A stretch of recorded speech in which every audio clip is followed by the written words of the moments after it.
How to remove filler words in the current version of Descript in 2 minutes. So I have a script here that I just recorded, and I want to be able to remove the filler words. I've said a couple or ahs in this particular video take, so I want to remove those. So I want to go to the right side of my menu, and I want to select Underlord, and then I want to remove filler words. Depending on what version you have, it's going to identify different filler words. With this top banner, I am going to look down at my drop down, and delete will delete the actual word, and it will delete the gap in the video. So you'll notice my video getting smaller. The most important thing, do you want control over that gap afterwards? So I'm going to select ignore. That still will remove the filler word, the audio part of what you hear in the script, making my timeline shorter, but it's going to give me some more control because I'll know where that is in the script. If I select the top field bar, I can see all the filler words that I get to remove. I only have ums in this situation,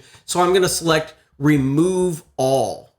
And now that makes my script smaller. If I hover over that particular filler word, I get this little undo, and I can undo that filler word and it goes back into the timeline, making my timeline big. You can actually edit the gap. In this situation where I have the I can undo it, but if I right click it, I can edit the word gap, and I can make it short and I can make it long. So I'm going to go ahead and do short, and that will make the gap a little bit differently. But it's important for you to know that, do you want the actual audio to be correct, and then put supplemental video above it. So if you right click, you will see that you can edit the actual gap.